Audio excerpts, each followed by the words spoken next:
Hey, Herrst, Alter, was ist das? Do you speak English? What is this? What is all this for? Oh, this is just for Schnitz and Giggles. Schnitzel and Giggles! Welcome to Schnitz and Giggles, the podcast that stumbles upon the humor of cross-cultural confusion and life in Vienna, Austria, through the experiences of an Auslander and his Wiener. Brought to you by the edelwisecrackers. Disclaimer. This podcast is for the purpose of entertainment only and is not a replacement for therapy.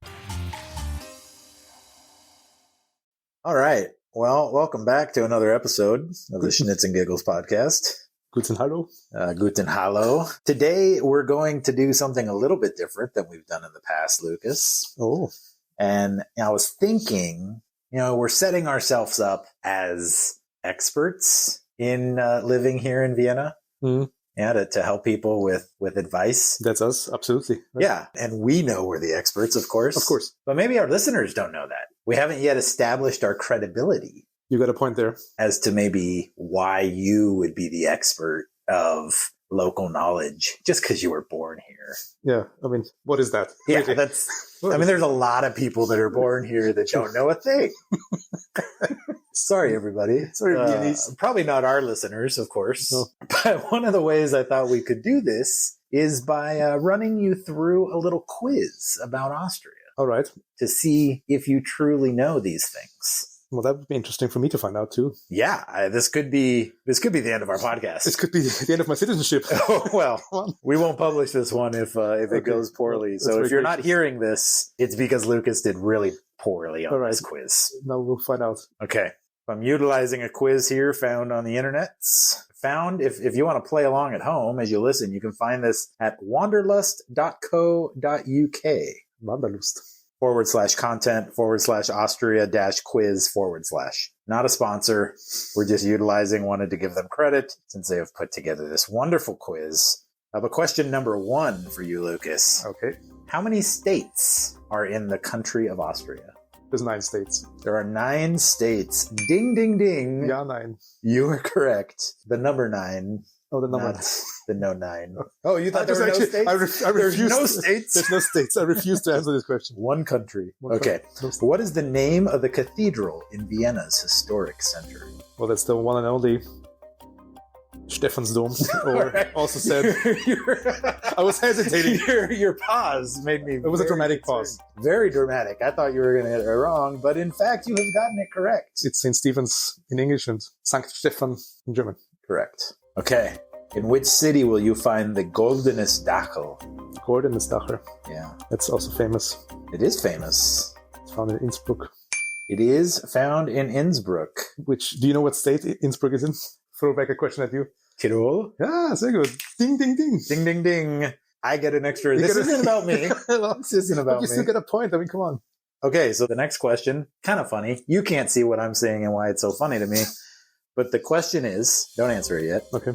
Austria shares a border with 8 countries. Which of the following countries does it not border with? And I'll ask you. I'll give you the multiple choice. But the picture on the quiz is a map of Europe with all the countries listed out. So with a big old Austrian flag in the middle of Austria. So even if you didn't know where Austria was on the map. Is it like a map that's labeled? Yeah, it's labeled with all the countries. So this one should be, for all you playing along at home, you should get this one correct. But the options that are available to you are Liechtenstein, France, Slovakia, and Hungary. Which one of these countries does not border Austria? Well, thanks to the Swiss, it's France. They're in between us. Thanks to the Swiss, it's France. But I bet on that map, I guess what's not labeled will be Liechtenstein. Or can you see Liechtenstein on that map? You can see Liechtenstein on the map. Yeah, you can most certainly answer this question by looking at the map. Sometimes you just have an L dot. Yeah. Well, you do not have an L. Because you're winning this quiz. Yeah, but W. So there is a famous road in the Alps that is currently on UNESCO's tentative list. Tentative. So apparently it's a list to go on when you're kind of scared. Which you're looking at the road. Well, I would be very tentative to go on this road as well. But do you know the name of this road? I mean, the most famous one would be the Großglocknerstraße, but I don't know if that's what they're talking about. What'd you say again? Großglockner. Großglockner, that is an option. Andy, you're right. You're right. I think, to be fair, you're supposed to be looking at the picture. Oh, okay, well, then let's redo it. No, you got it right. I got it right. We have nothing to redo. What is the actual name? Großglockner Alpine Straße or something? Or yeah, it mixes up the German and the English. It says Großglockner High Alpine Road.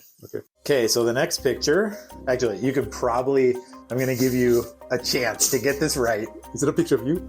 No. Okay. Not a picture of Famous me. Austrian expat. Can you name the village in this iconic Austrian picture? Hallstatt. It is Hallstatt. Oh. Well, if it's iconic, I mean, yeah, it's Hallstatt what other village is if it's not the city of Vienna and Schloss Schönbrunn or St. Stephen's. I was going to reword the question Hallstatt is of like which village is the most tagged on Instagram or something, because I would imagine it would be Hallstatt. Yeah, it's really nice. It's like straight off a fairy tale. Yeah, it's straight off fairy If you've ever been to Hallstatt, yeah, you know why. I've never been, but I've been on the train that goes past it, and I feel like that is enough. Well, based on what I've read about going there, is that there's lots of take your tourists. picture. Take a picture. You take your picture that everybody's taken, and the locals are suffering because of. But feel free to visit Hallstatt, visitors, if you want to come to Austria and take a little Don't side come trip. to Vienna. Oh, come to Vienna, say hello to Schnitzel and Giggles, and then go off to Hallstatt. It's a high five and go to Hallstatt for 5 months. 5 months. That's a long time. Okay, another picture question. Okay. Can you identify this medieval Austrian castle? So you're not giving me any options again. No options. It's too easy. You get one chance to choose which castle you think that they would have pictured here on this test, or this quiz. Well, there's about, 300 castles There's in plenty Vienna. of castles to Austria, think of, but which one would they put on a quiz on the wanderlust.co.uk website? Well, one of the most famous ones is the one in Salzburg. That is the one Salzburg. Ding, ding, ding. You win. Way to identify that picture. Good job.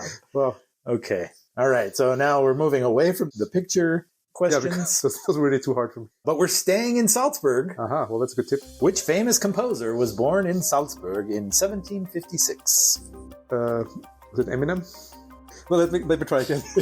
Let me try again. Not Salzburg, Michigan. Oh, a suburb of Detroit. Little known fact that Eminem's actually from a small Salzburg outside of Detroit. Maybe the Eminem from Salzburg is going to call us one day if he listens to this podcast. Yeah, sorry Eminem, not a sponsor. But I would guess I have to go with Wolfgang Amadeus. Rock me Amadeus, you're right. Yes. Wonderful. Okay, good. Next question. Austria is home to the biggest ice cave in the world. What's it called? That's not the actual question. I just want to ask this question. What's it called? What's it called? Oh, that's the one. I know. The largest ice cave. Eiskastei or something. Welten.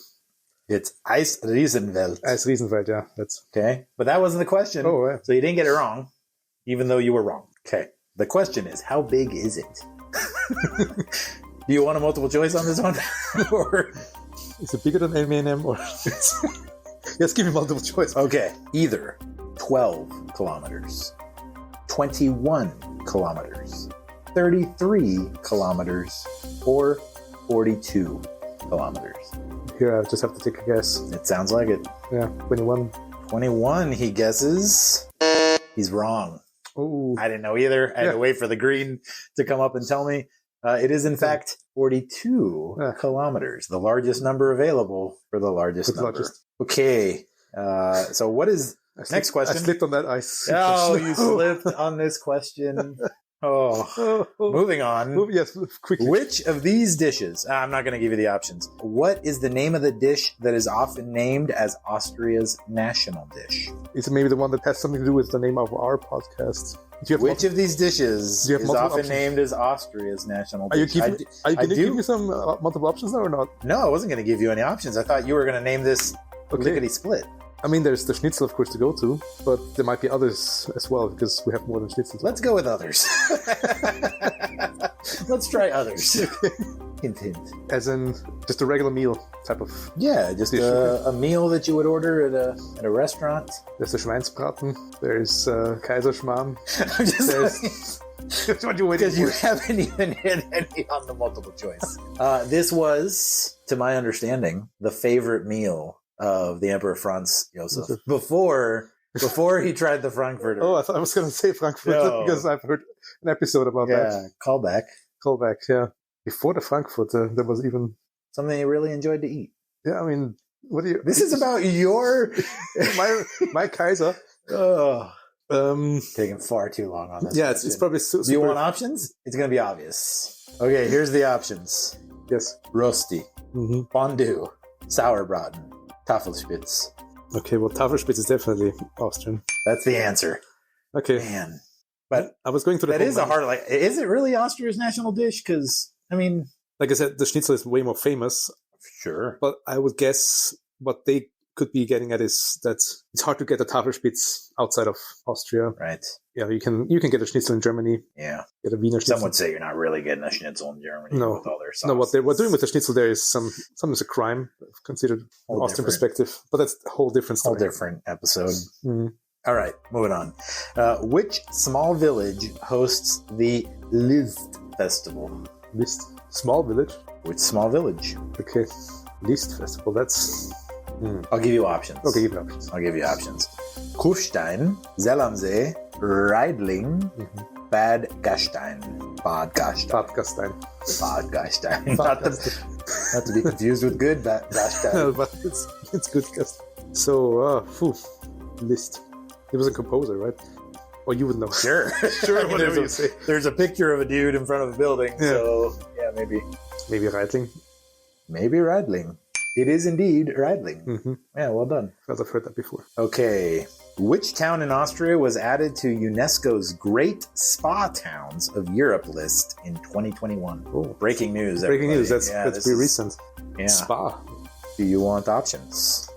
St. Pölten, Eisenstadt, Baden bei Wien, Villach. The only one that makes sense geographically, Baden by Wien. Okay, and you're right. Hmm.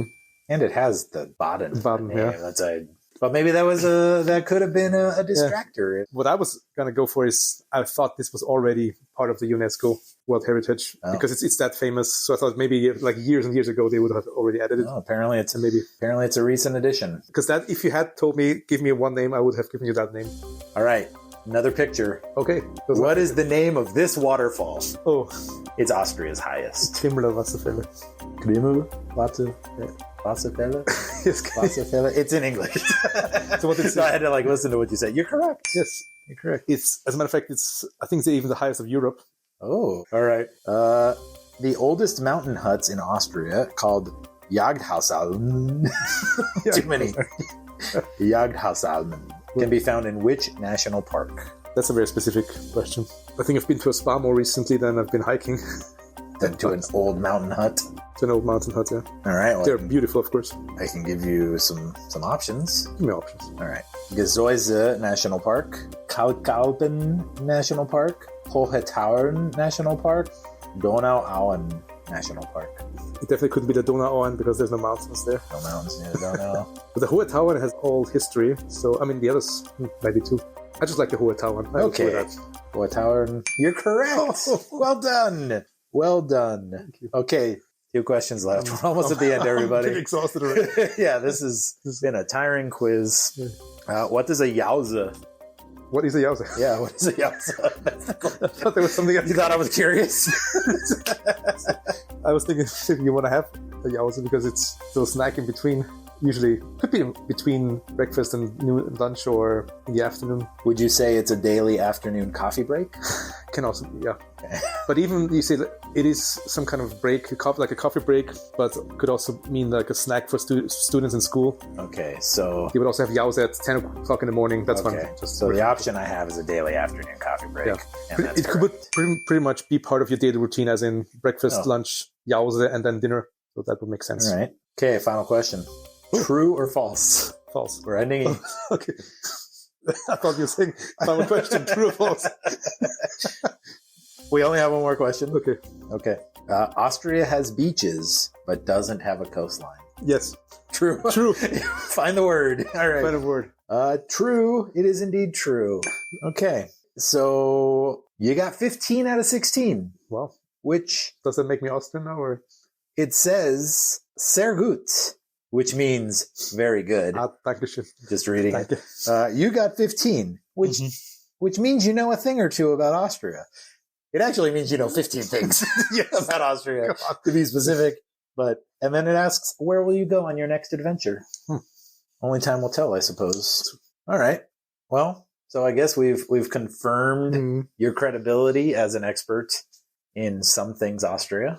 Yes. Thank you. All right. I brought some stuff for you as well today, but it's our next step in this episode. Okay. So today we have something exciting waiting for us. Okay. I'm ready. You ready? I'm prepared. You think you're ready, but you're not. You're not ready for what's coming next, I promise you. Okay.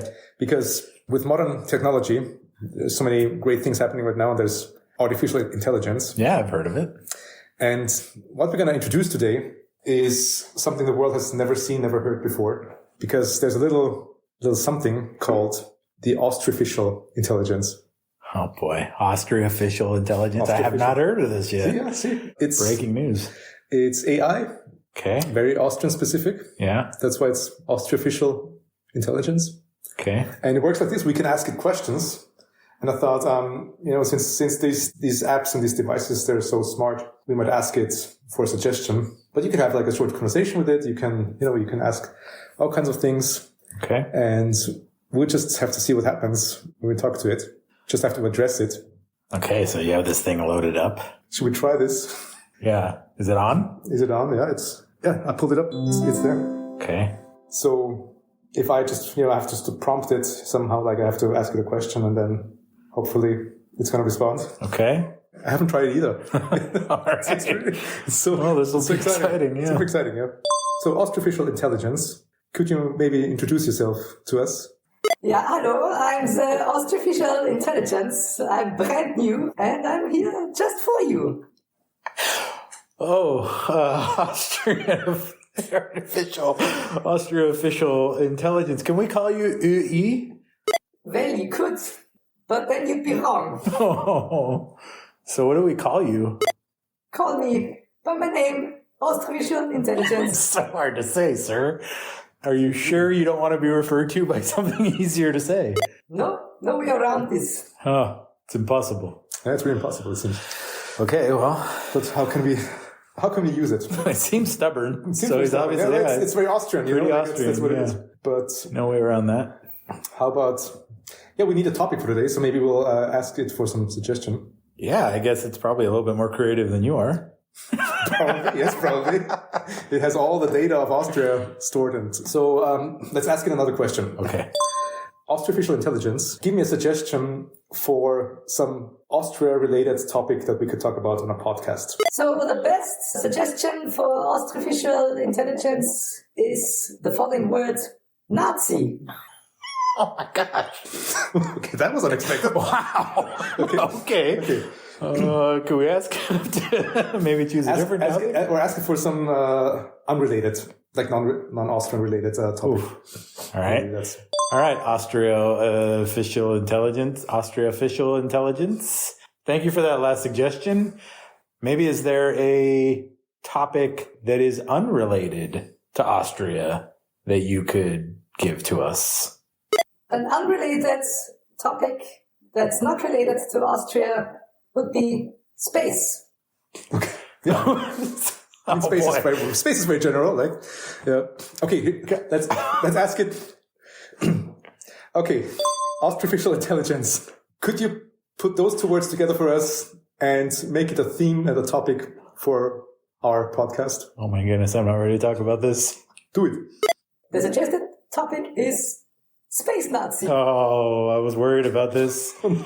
Space Nazis? Okay. Oh. I don't know what the intelligence is referring to. Or maybe I know. Like, have you seen the movie Iron Sky? It's like years ago, I think it's early 2010s or sometime. I can't say that I have. Okay. You probably never heard of it because it's a European production. Yeah, feel attacked on that. Well, I'm pretty cultured. That time you actually lived in Austria, right? Like early 2010s. Early 2010s, yeah. So you could have heard of it. You're basically European back then. Yeah, pretty much. Okay. So. But I haven't heard of it. Well, some people say it would be even better to have not heard about this. Okay. Well, good. I'm glad I haven't heard about it. The basic plot of the movie is it kind of plays in the present times, like the 2010s, and there's like some exploration, like a space exploration going to the moon. Okay. And they're shocked when they find out on the dark side of the moon, the back side of the moon, Nazis have survived since 1945. Okay. Does that ring a bell, maybe? No, it doesn't ring a bell at all. I feel like I need some details. What country is exploring? I think it's the US. Yeah, of course. Going to the moon again. Okay. So we're using it as our base for Mars. Is that the reason, or they just want to go? No, actually, they just go there like with like a regular like rocket, and they find out the Nazis have been preparing on the moon for like 70 years to attack Earth, and that's kind of the whole movie. What's it about? Freaking Nazis. Okay. Wow. Okay. But I don't think that's the thing we're going to talk about. I mean, but seemed like we were talking about it. But if you ever want to watch the movie, I think it's a Finnish production or something like that. People have said it's something that you've never seen before. It's not like another rip-off of another story. It's very unique. Oh, they're right. I've never seen it before. It even got a sequel. But it's really bad.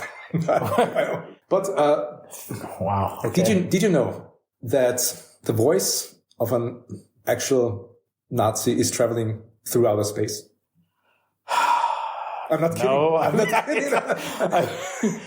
See, these are the things you need to know when you're in Austria. Are we going to ask our Austroficial Intelligence for any more details on this, or do you have them all? I don't think. I think I'm onto something. We don't need. It served its purpose. It served its purpose. Its purpose. I think I'm triggered now. Okay, here comes the story. On the farthest human-made object from Earth. Okay. Yeah, it's traveling through space. Yeah. It's actually entering interstellar space, like outside of a solar system. Okay. There's a voice record of an Austrian. And by the way, he fought with the Nazis in the war. Like they just spun a record out there, or did they put on a rocket? It's not like... Okay, and frisbee throw? And first of all, here's a spoiler. Okay. Spoiler alert, it's not Hitler we're talking about. Good. Okay, so that's good. I suppose. But have you ever heard of the Voyager program? Sure. I mean, that's American, right? Yeah, sure. So the Voyager, what do you call it, probes? No, it's Voyager. I think it's a probe. Voyager probes? Yeah. I think so. They actually, they sent out into space. Scientist. I thought you were a rocket surgeon, but that's another question. They were launched in the 1970s, and they've been flying ever since. They passed Jupiter and Saturn and Uranus. That too. Sorry, and so they're out there, and they have a message from humankind to any possible extraterrestrial beings. Okay. But let me just go back for a moment. Yeah. Because there was this one man who was born in Austria, and he was kind of an Austrian diplomat. He was even the federal minister of foreign affairs. Okay. That was like in the 1950s, 1960s. He ran for Austrian president in 1971. 71. So that's kind of a long time ago. The Voyager probes were launched in 1977, I think. This guy, this Austrian, lost the election. Yeah. And so he was like, okay, what am I going to do next? Because, I mean, the highest office of Austria is not available to me.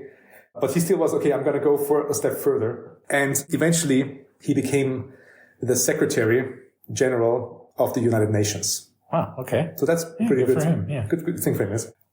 So this guy, like we're talking about the 1970s, he's the man. He's in charge of the UN, United Nations. Yeah, sure. And that's good for him. He's got some power. You want to become the Austrian president, but then he became the secretary of the United Nations. Back then in the US, the NASA program, the Voyager program was being prepared, and there's scientists, I think his name was Carl Sagan. Yeah. He was commissioned to prepare kind of, it's a hard job. It's like, I think he had 1 year to prepare, like put everything that's relevant of humanity, of humankind into one box, more or less, so we can shoot it out into space. Yeah. That was his job. So he put on some music there, like from Bach and Mozart and Beethoven. Classic 1970s music. They also put Johnny B. Good on there. That's the 60s, right? Yeah. So there's a few modern, but also some classical music. they put a lot of images about like what life looks like on Earth, you know, trees and humans and so on, and sounds. Yeah. And then they thought, okay, we need to add a message to the aliens as well. Sure. But the question is, of course, who do you choose to tell a message to possible aliens if they're out there? Yeah. So, I mean, they could have chosen the president of the US, but... Well, that doesn't really represent But then maybe, because the Soviet Union was still around. Or they don't want that. They could have asked the Queen of England back then, too. Why not her? Yeah, so many people they could have asked. So, here's my quiz question to you today, sir. Of the President of the US, the Queen of England, or the Secretary General of the United Nations, who do you think got chosen? Well, I think based on the fact that you told me they didn't do it, I'm going to go with option number 3, the Secretary General. Oh my, I gave away the answer too soon. Man, I wonder if your classes are this easy. So, and this guy's name, by the way, was Kurt Waldheim. Kurt Waldheim. Yeah, Kurt is a very German Austrian name. Kurt or Kurt? Well, Kurt. Kurt. K-U-R-T. Okay. And basically you don't really pronounce the R in it, so it's more like Kurt. So, Kurt. Yeah.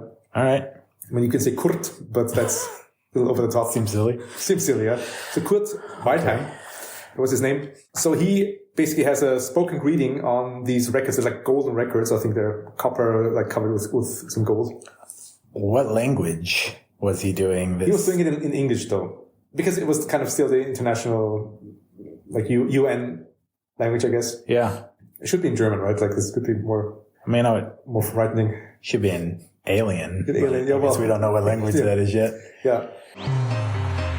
Back then, you had this record player still. Yeah. So I think they sent out like a golden record, like this big disc. Okay, I've heard of the golden record. Well, is that what we're talking about? No, that's a different thing.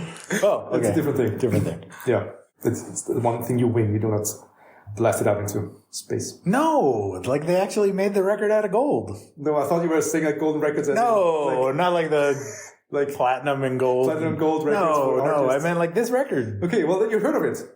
Yeah, that's what I just said. But coming back to Kurt Waldheim. Yeah.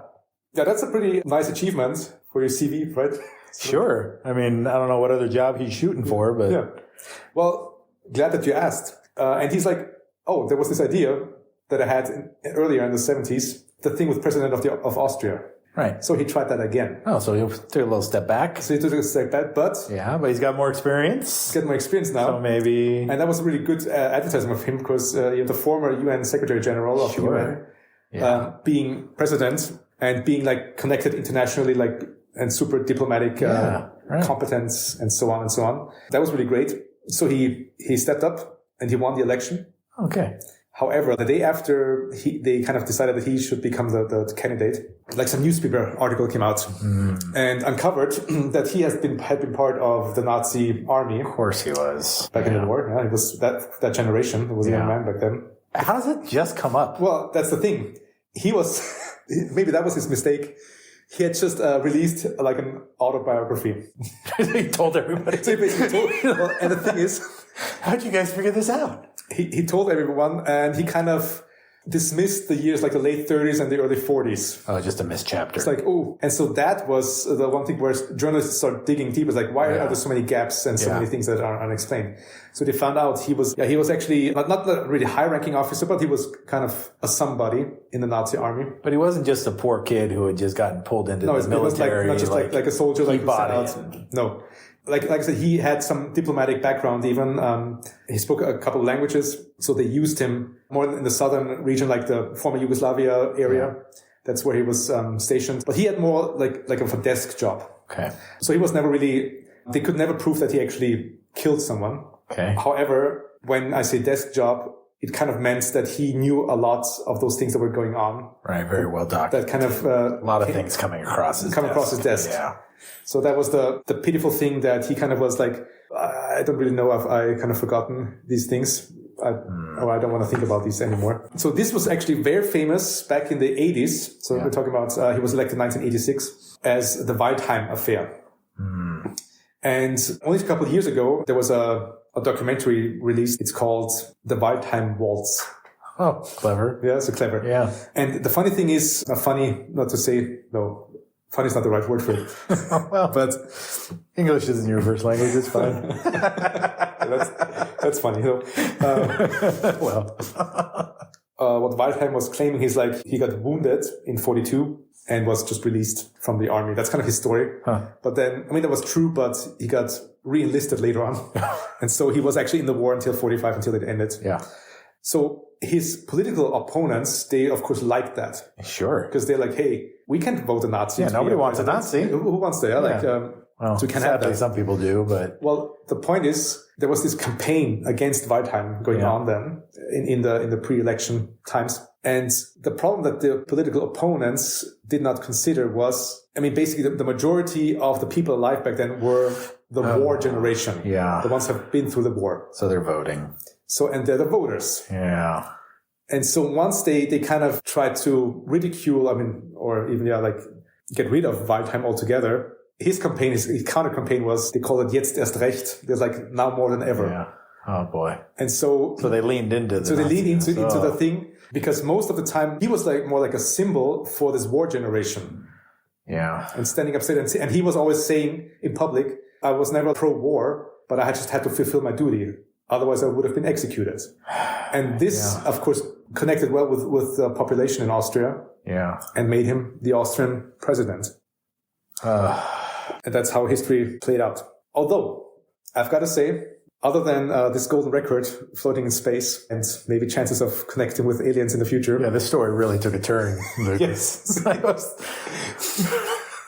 There's something good that came out of it, because up until that point, the Austrian public was doing its best to forget about World War II and all the events connected to that. Sure. And Austria was really leaning into this idea. We're not the bad people. The Germans were the bad people, but we're the Austrians. Right. And you've heard of that. So Austria refused to admit its role in the Holocaust and all the war crimes that were committed. And even like by the 1970s, they had stopped persecuting the Austrian Nazis. They were electing him president. So Well, yeah. And so, the Austria said they will never pay any compensation to the victims of Nazism. They never wanted to talk about it. yeah. They were like, okay, Germany's taking the blame for it. Great. Yeah. And Austria always presented itself as the first victim of Adolf Hitler, of the whole Nazi regime. But as we know now, or as we could have known even back then, it's not as easy to draw the line here, because many Austrians welcomed the Nazis. Correct. And some rejected them. But of course, those who rejected them, the number became smaller and smaller. At least the voices became less and less heard. That was the part of this whole police state that was in place that the Nazis started. So when Waldheim became president, it basically also marked the first time that a public discussion took place about the past of Austria concerning the 1930s and 1940s. So it pushed it back out into the public stage. So they could just ignore it anymore. Now we've got a Nazi as a president. So we have to deal with it. Yeah. Okay. And I mean, the irony of it is that Waldheim, he got elected, as I just said, but he ended up in like diplomatic isolation. Yeah. He was never invited to any like other countries to visit or receive any visits. Yeah. Except a few Arab states and a few other smaller states. When he died, the only person representing another country officially was the head of state from Liechtenstein. All right. He died in 2007, 88 years old. Okay. Yeah. So he lived kind of a long life. Yeah. And in a way, he's going to live on because his voice is still out there. Has left our solar system by now.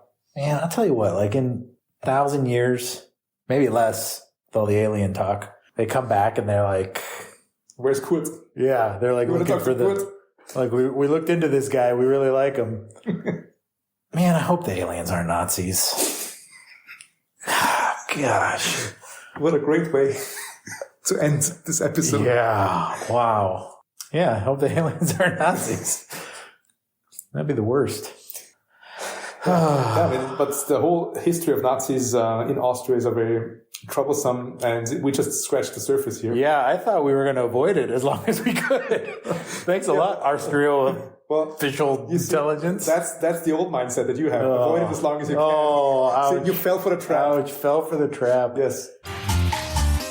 Just to finish that story, I think it was still, while Waldheim was president, like in the early 90s, was the first time that the Austrian chancellor, the top man of the state, was publicly announcing that Austria cannot avoid to admit that it has some guilt and some part in those Nazi crimes. So he was the first politician to say that. Like the Germans were, of course, they were like back, I don't know, 1940s to say that.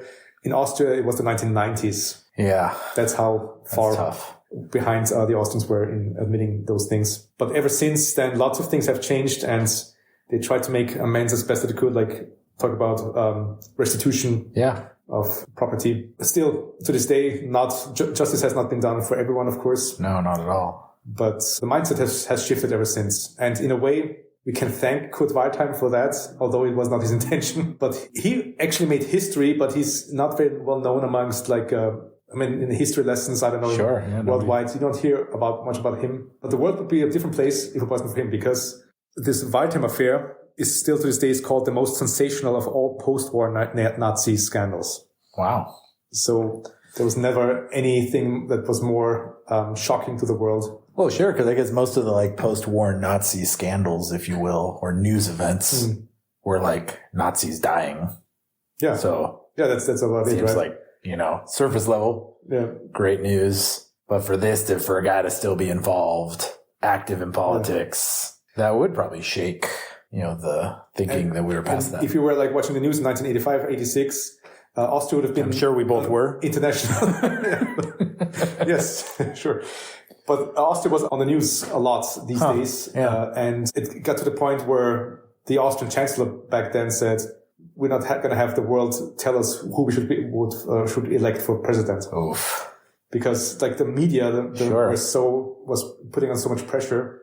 And also, you have to say this, that a lot of things they kind of discovered was false information, was fake news even about Waldheim. Sure. So they had to take it back later on. Okay. But his reputation was ruined for his life. Yeah. But like I said, he maybe could have avoided it if he had not been a Nazi. Not been a Nazi in the first place. Yes. That's a great tip. That could have done away with a lot of this problem. But then at least come clean. Sure. But the problem is again, we come back to the same issue. That this generation was not the kind of generation to come clean, because they just couldn't talk about these things that they've witnessed. Accept the shame or whatever. Yeah, and that has been the experience for many Austrians, like the grandchildren asking their grandparents who fought in the war. Yeah. And the grandparents would never even speak about it at all. They would say no word because the trauma was so deep. And so in some ways, the scars that the war has inflicted still affect us decades later. Sure do. Wow. Well, that was right. Well, Schnitz and Giggles, huh? Schnitz and Giggles. I mean, Schnitz and Giggles. So yeah, we'll edit that one out. Yeah, but if you want to see the Nazis fight the Americans again in space, or invading from space, Iron Sky. Iron Sky. All right. Well, great actors, great CGI. I bet. Strange plot. I bet. From the Finns. From the Finns. All right. That took us to the finish line now. Yeah. Oh, well, with that, guten bye-bye. Guten bye-bye. Thanks for listening to this Schnitz and Giggles episode. Remember to follow and subscribe if you want more content like this from the Edelwisecrackers. Don't be shy about commenting or leaving feedback. Until next time. So long. Farewell. Good Wiedersehen. Bye-bye.